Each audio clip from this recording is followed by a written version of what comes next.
All right, and we are live. Good evening po sa inyong lahat mga kaguro. And of course, welcome back to Gurong Pinoy. Welcome po sa lahat ng members ng Team Bruner. Again, Team Bruner, these are our members, our babies for March 2023.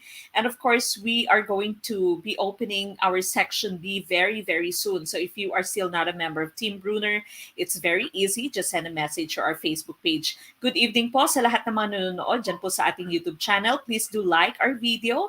And of course, consider subscribing if you are still not subscribed to our YouTube channel. If you are watching us on our Facebook page naman, please do follow us. And of course, paki-like din po, share ng ating video, start a watch party, tag your friends. You can also support us by sending us stars and super chat, super sticker naman dyan sa ating YouTube channel. Now, tonight, we will be talking about professional education. Medyo hindi maganda yung panahon. No? I know some of you ay nasa mga lugar na medyo binabaha na for now, at medyo malakas yung hangin, malakas yung ulan, nakikita ko yung inyong mga comments dito. Yung iba ay nawala ng kuryente, but of course, lumalaban pa rin. No? All for our dream, all for our goal, and that is to become a licensed professional teacher. Okay, but then again, tonight, again, as I've mentioned, this is professional education. Kung hindi po kayang manood, no, baka mawala ng kuryente, mahina yung signal, balikan na lamang po, especially if you are part of Team Bruner, you can just come back or go back to your Facebook group at panoorin yung ating full-length video later, okay? But let us all, of course, start with our opening prayer before we start with our discussion. Samahan niyo po ako, mga kaguro.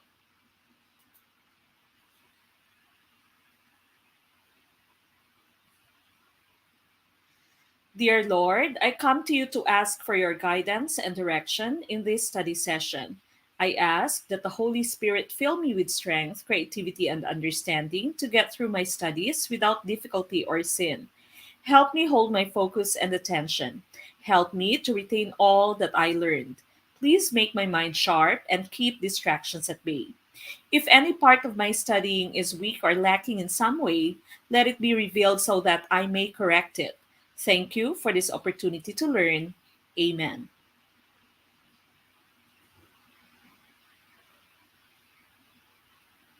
All right, now once again, this is Prof. Ed. Please do like, love, share our video, start a watch party, tag your friends, send us stars on Facebook, and super chat, super stickers naman po dyan sa ating YouTube channel. Hello din, good evening.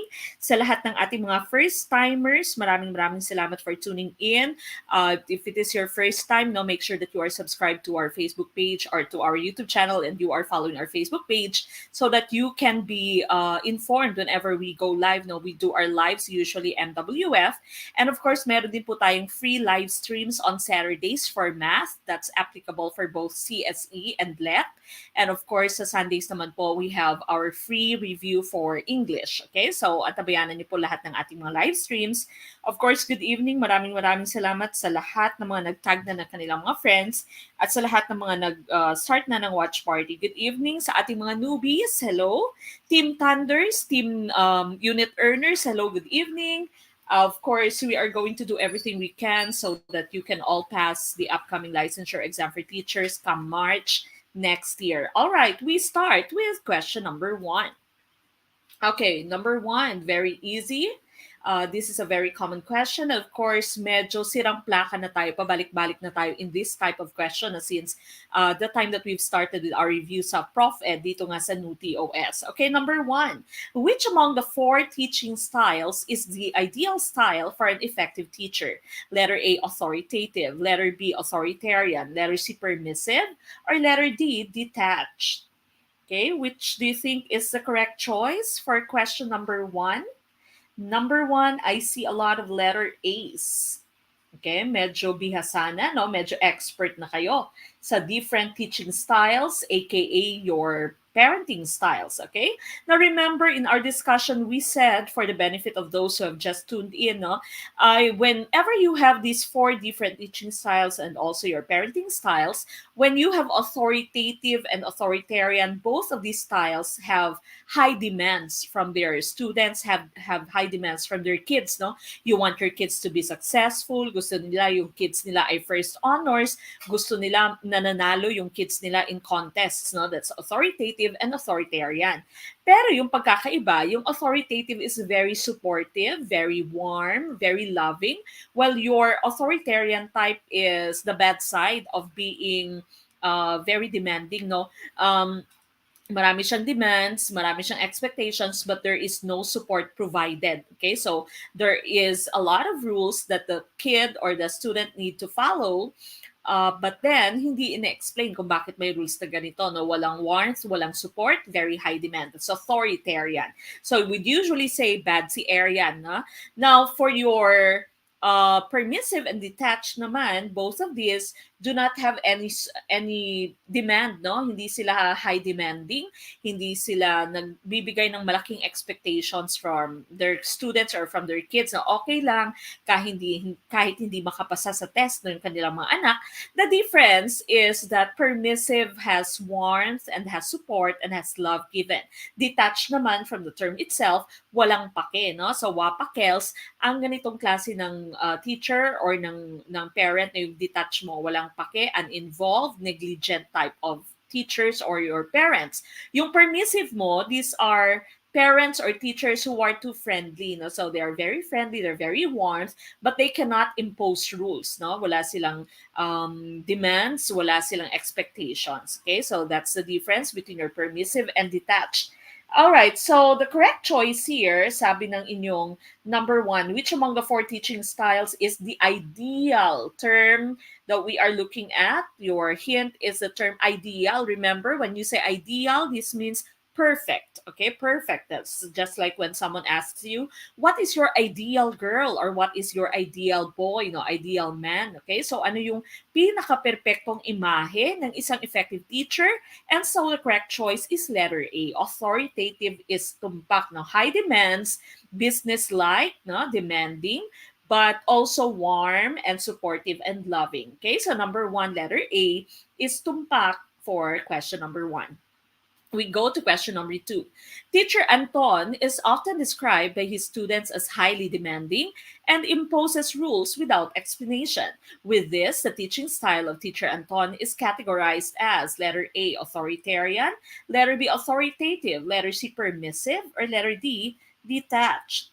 Okay, so ito medyo application na lamang na alam nyo na kung ano ang magiging choice dito. Good evening din sa ating mga Team Piaget babies na sa ngayon ay nakatune in. Hello po, good evening. Maraming salamat for tuning in. Si Punks pa rin ang Team Piaget sa ating lectures. Okay, they're just waiting for, of course, the results. No? Very positive results. Sir Ernesto Kasidsid Dalina, maraming salamat po for supporting us by sending stars sa ating Facebook page. Thank you, Sir Ernesto. Okay, number 2, I see Ace. Letter A. Sabi ni Ma'am Eileen Tablada, A. Ma'am Mary Jane Sebastian, A. Ma'am Mary Chris, A. Sir Mark Alan Saldo, A.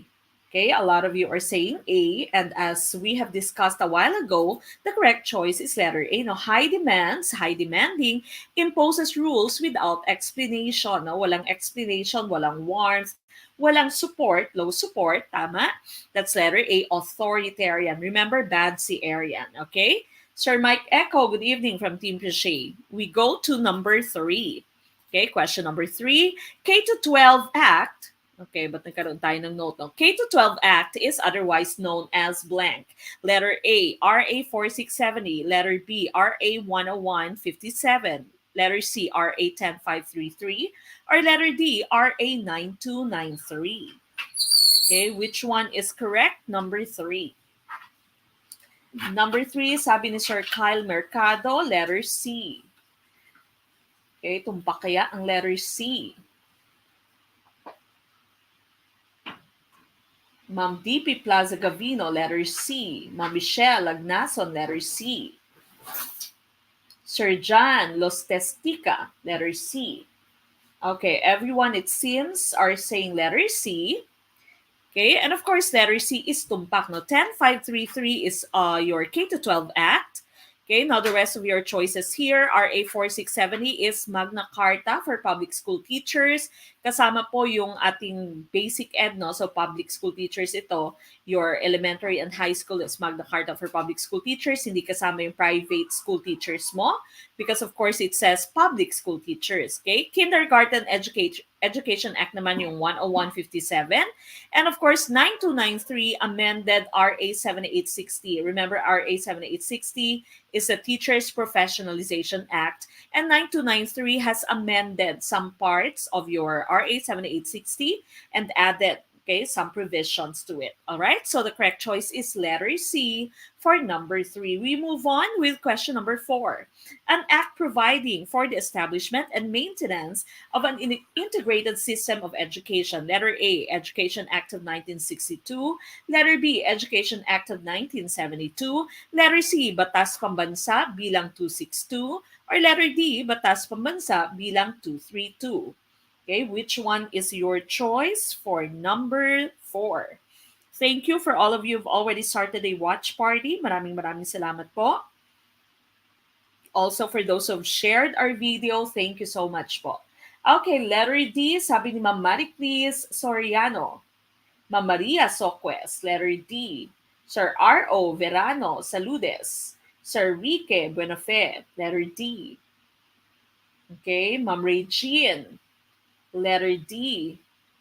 All right, so here you have an act that provided for the establishment and maintenance of an integrated system of education. The correct choice would be letter D, BP 232, okay? So, BP 232 po yung nagbigay sa atin ng integrated system of education. The rest of these, they do not exist, no? 1982 yung isang education act natin, not 962 or 1972. At wala ding 262. When I checked 262, it was for an establishment of a school na dito sa Iloilo. Okay, so we were looking for letter D. Letter D is tumpak na BP 232. We move on with question number 5, no? And again, BP 232 is Education Act of 1982. We go to number 5. Teacher Fred is a favorite teacher of Rose. According to Rose, her teacher is so nice and warm but not demanding, and he just ignores the disruptive behavior of his students. Letter A, permissive. Letter B, detached. Letter C, authoritarian. Or letter D, authoritative. We've talked about this a while ago. Okay, so what is the choice for number 5? I see letter A. Sabi ni Ma'am Cindy. Ma'am Jerry May Mahinay, letter A. Ma'am Kat Abuela, letter A. Ma'am Nika Paula, letter A. Sir Anton TB, letter A. Ma'am Cristel Sanidad, letter A. Okay? Tumpak kaya ang letter A, no? So sabi dito, favorite teacher niya, si Teacher Fred, because he is so nice and warm, very friendly, but not demanding, no? So Teacher Fred offers a lot of support, warmth, love, and no demands. Okay, and so the correct choice here is letter A. Very good. The permissive teacher, si Teacher Fred. Now, some parents are like this, and oftentimes, if you are a parent such as this, if you are this kind of parent, oftentimes your children, your kids turn out to be a little spoiled, no? Na spoil yung bata kasi nga you are permissive. Okay? So wala kang demand, okay lang kahit anong mangyari, kahit hindi makapasa, kahit hindi mag-study, kahit hindi gumawa sa loob ng bahay ng household chores, pero very nice, very warm, very loving, lahat binibigay mo, no? So you permit everything to that your child wants. Okay, so spoiled brat yung magiging labas ng inyong anak, sabi ni Sir Kim Batanggoso. Okay, so tama yan, a letter A for number 5. We go to number 6. Here are computed means of a 100-item test. Physical science 38, math 52, English 33. Based on the data, which is true? Letter A, the English test appears to be the easiest among the three. Letter B, the examinees seem to excel in English. Letter C, the examinees seem to be very good in physical science. Or letter D, the math test appears to be the easiest among the three. Okay, what is our choice? Number 6. All right, what do you think is the correct choice? Number 6, I see a lot of letter D's. Ma'am Janessa, says letter D. Sir Yeltsin says letter D. Ma'am Grace Teraytay, letter D. Ma'am Lizelle. Ma'am Karin, letter D. Ma'am Yen Shalonga, letter D. Sir Christopher, letter D. Okay, so you are given the means. Now remember, when you say mean, that's the average. And you had a 100-item test. No? So 100 yung number of items, and these are the means. These are the averages. As you can see, no, hindi nga maganda yung results nila. No? So physical science, 38, math, 52, English, 33. Okay, so English test appears to be the easiest. Of course, ligwak ito because sa English, 33 lang yung kanila nakuha. Ito pa nga yung pinakamababa. The examinees seem to excel in English. Kaparehas lang ito ng letter A, no? So, ligwak din ang letter B. Letter C, the examinees seem to be very good in physical science. Hindi din true because they have 38, no, out of 100. The math test appears to be the easiest among the three, okay? As you can see, hindi nga din masyadong maganda yung score nila, but at least no, nangalahati, a little more than half pumasa kapag 50 lang yung inyong passing score. But of course, in the Philippines, 75 usually yung ating passing score na passing percentage. But sabi ng letter D mo, it appears to be the easiest among the three. As you can see, that is true. Okay, so letter D is correct. For number 6, sana all no nadalian sa math. Sana mas madali yung math sa inyong licensure exam for teachers. Okay, so number 6, letter D is tumpak. We move on with question number 7. Letter D, no, for number 6. Number 7, student J was asked to report to the guidance office. Student J and his classmates at once remarked, "What's wrong? What does this mean?" Letter A, student J is a problem student. Letter B, the parents of student J must be of the delinquent type. Letter C, reporting to a guidance office is often associated with misbehavior. Or letter D, guidance counselors are perceived to be almighty and omniscient. Okay, what is our choice? Number 7. Good evening, Sir Mark Andrew Arellano Zuniga. First time na makaabot sa live. Good evening sa lahat ng ating mga newbies, na mga first-timers sa ating live. Paki-mention po if you are a newbie. And of course, again, please do participate. No, wag maging passive. Make sure that you are putting your answer sa ating chat box para, of course, learning is more meaningful na you are more involved. And so, learning becomes more permanent. Okay? So, okay lang maligwak, no? Okay lang kahit mali ang inyong choice, kahit na wala kayong ideya, no? Nandito tayo para mag-review, para magkaroon ng ideya, and of course, para alam na natin kung ano ang ating magiging tumpak na choice come March next year. Okay, letter C. Okay, letter C. Ma'am Percy. Good evening. Okay, first timer then si Ma'am Percy. Ma'am Percy Kulanibang. Good evening po. Okay, letter C, karamihang choice ninyo.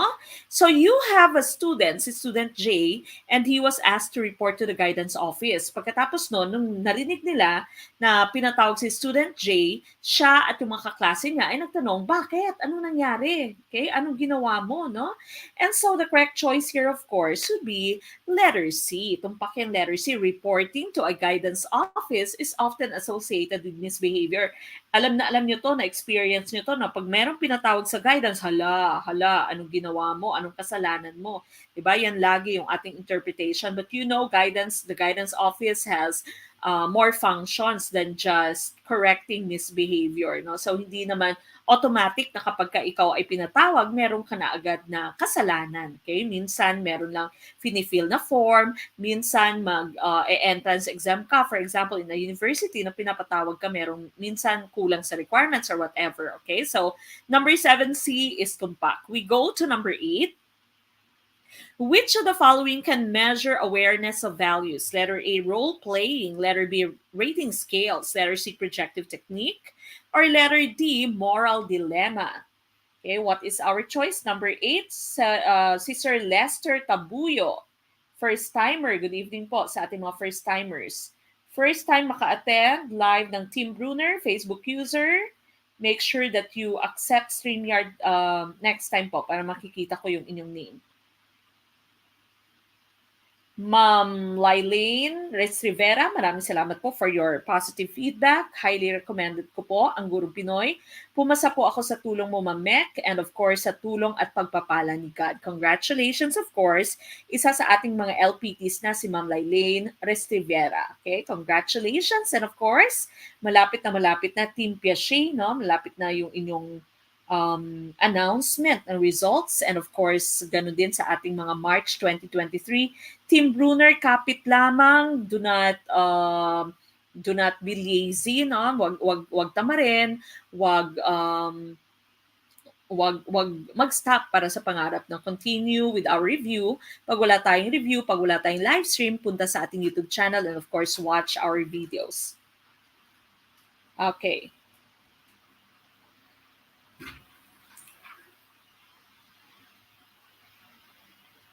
Si Facebook user, hindi ko po nakikita yung inyong name, no? First time ko din po mag-abot ng live. Sobrang busy po sa shift.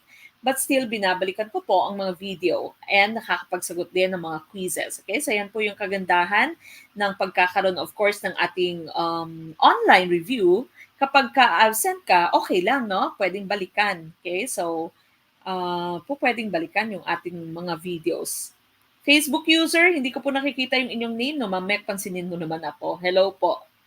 Okay, letter D. Tumpa kaya ang letter D? Okay, which of the following can measure awareness of values? Letter A, role playing. Letter B, rating scales.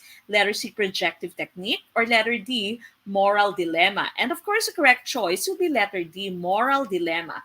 Now, a moral dilemma typically involves a situation in which a difficult decision must be made regarding two or more choices that are not necessarily moral and ethical. Na? So, it can measure your awareness of values, kung alin yung tama at alin yung mali. No? Ito yung ginagamit ng ating mga teachers usually sa values ed, no? May moral dilemma na pinipresent and the students are made to choose. Okay, so which action are you going to choose? And that's moral dilemma. Role play, of course, palagi tayong merong ganito when we were especially sa high school, no? Sa college siguro meron din paminsan-minsan yung mga skit mo. Rating scale, you simply rate, no? Nagre-rate kayo from 1 to 10 usually. Projective technique, when you say projective technique, hindi siya direktang technique, no? So you don't interview the child, you don't interview the student, you don't make them answer surveys. Pinapa-project mo lamang kung ano yung mga values at kung ano yung mga ideas ng isang estudyante. Okay, so letter D po ang ating hinahanap for number 8. Okay, so letter D, number 8, that's correct. Okay, we go to number 9. Teacher R wrote of JM. When JM came to class this morning, he seemed very tired and slouched into his seat. He took no part in his class discussion and seemed to have no interest in what was being discussed. This was very unusual, for he has been eager to participate and often monopolized the class discussion. What teacher R wrote is an example of A or an. Letter A, anecdotal report. Letter B, personality report. Letter C, observation report. Or letter D, incidents report. Okay, what is our choice? Number 9.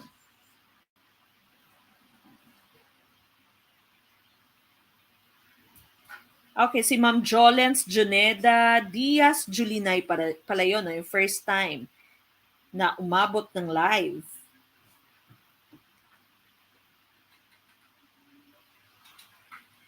Okay, number 9, I see C's and B's.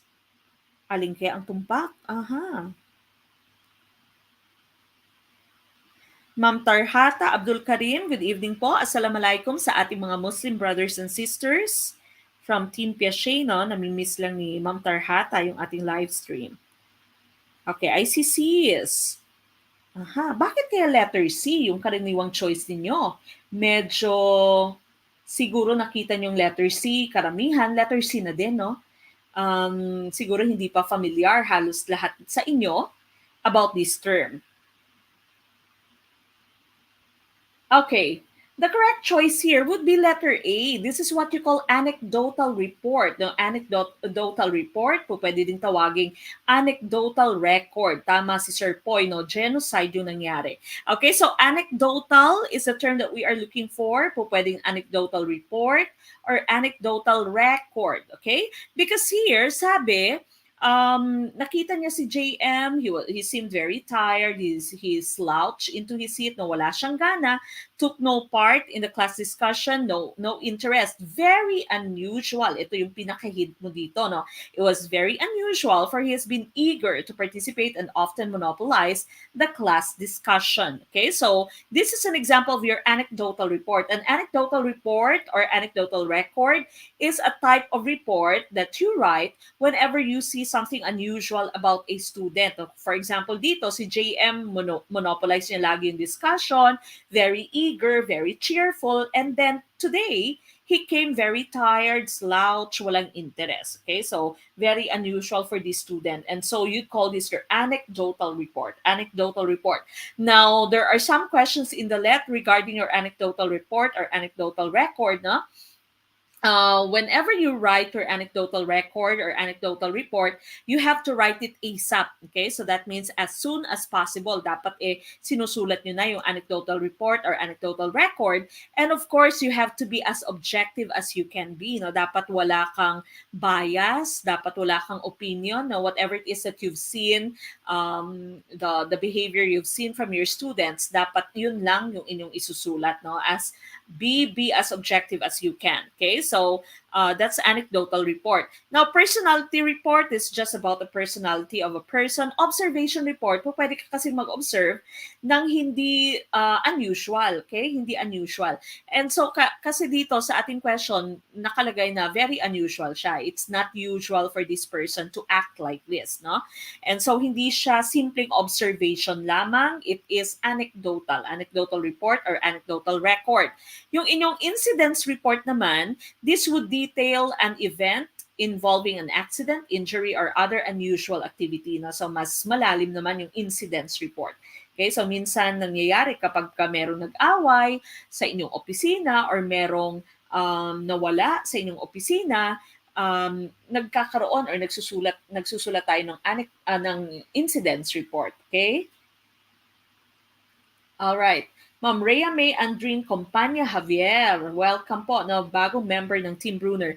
Again, malapit na pong mapuno yung ating Section A, no? So mag-o-open na po tayo ng Section B ng Team Bruner. If you are still not a member, just send a message to our Facebook page para po tuloy-tuloy yung inyong panunood ng ating video. And of course, po pwede nyong balikan yung inyong video, no, sa ating Team Bruner Section A or Section B. And nada-download nyo din po yung ating PDF files, dire-diretso na po yan, no? Dire-diretso until the day you take the let, March 2023. Okay? So, again, just send a message to our Facebook page. All right, number 10. This type of learner often makes decisions based on intuition, is spontaneous, creative, risk-taker, and non-linear thinkers. He sees the forest before the trees. He enjoys working in groups. This type of learner is known as letter A, analytic, letter B, visual, letter C, global, letter D, auditory. What is our choice? Sir Mike Echo, wag mo naman silang takutin, sabi ni Sir Mike Echo. Para sa mga nakikinood lang ng live, malapit na pumakat. Ma'am L. Vasquez. Kailangan ni Ma'am L. Vasquez ng kayakap. Ang lamig kasi, naligwak tuloy, sabi ni Ma'am L. Okay, number 10, ICCs. So again, sa ating mga housewife, house husband, sa ating mga may trabaho, parito na po kayo sa Gurong Pinoy, no? Po pwede niyo pong balikan lahat ng ating videos. Kung hindi po pwede or hindi talaga kaya mag-attend ng ating live stream, pwedeng balikan yung videos. Walang absent dito sa Gurong Pinoy. And of course, kahit na ikaw ay enrolled na, no, sa isang review center, pwede pa rin maka-enroll sa atin, no? Pwede pa rin magpa-member sa Gurong Pinoy. Ma'am Cherry Labrado, nakikinood lang po. Okay, number 10, I see a lot of letter C's. Excuse me. Alright, the correct choice here, of course, is letter C. Tama yung letter C, no? Sabi dito, ang pinaka-hint nyo dito, he sees the forest before the trees, no? He sees the bigger picture. Okay, so that is one example of a characteristic of your global learners. Okay, let's take a look at the differences between your analytical and global learner. But before that, no, puntahan muna natin ito. Visual and auditory, you know the difference between both of them, no? Between the two. Yung visual mo, these are learners who'd always want to see pictures, who'd always want to see the letters, no, the words para mas maigi, mas madali nilang matandaan, mas madali silang makapag-aral. Auditory naman, okay lang kahit na walang words, no? Kahit hindi nakasulat sa board, nakikinig lamang siya, okay lang, no? Some people are auditory, others are visual. Ako, I'm very visual, no? So, pag meron akong kausap, gusto ko nakatingin sa akin. Hindi po pwedeng meron siyang ibang ginagawa, no? Ayaw kong kausapin yung isang tao na merong ginagawa. So, I want the person to look at me. I'm very visual. No? Some people are just auditory, no? So, okay lang kahit na sila ay nakikinig lang, nagigets nila. Okay? Now, analytic and global, let's take a look at their differences. Global learner may work better in groups than alone. They prefer to work on multiple tasks. No, they are multi-taskers. They see the bigger picture or overall view. Kaya sabi kanina, you see or they see the forest rather than the trees. Likely to respond to a problem with emotion first. Now, using intuition, okay, instead of logic. Analytical learner mo naman, from the term analytical, no, they analyze. They prefer to study alone for long periods without interruption. They tend to work on one task to completion. They focus on the parts that make up the big picture. So they see the trees first, the individual trees first, before they see the forest, the entire forest. They likely are to respond to a problem with logic first instead of emotion. They solve problems systematically and logically. Some of us are analytical learners. So we are very systematic, we are very logical. Lahat ng lakad nakaplano. No? Dapat may plano lahat. Alas 7, ito yung gagawin ko. Sa second day ng aking bakasyon, ito yung suot ko. Na yung global learner mo, minsan drawing. Okay? Minsan drawing. Parang kayo ang barkada nyo. Minsan drawing. No? Plano ng plano, hindi naman natutupad. Okay? So, your analytical learners naman are very systematic and very logical. Okay? So, nakaplano, nakaschedule lahat. All right? But the correct choice, of course, was letter C, global learners. We go to number 11.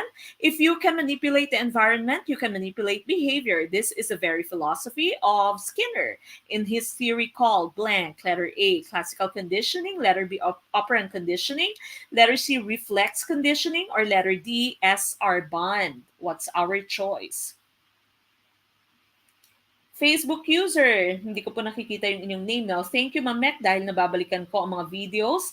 New member of Team Bruner, God bless, more learnings po. Ngayon lang din po ako nakapag-attend dahil sobrang busy sa work. Good evening po and welcome, of course, sa ating mga newbies, new members ng ating Team Bruner.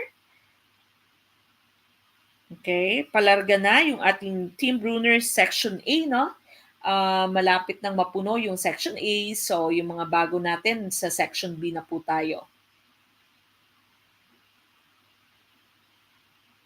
Okay, what is our choice? Number 11. I see a lot of letter D's.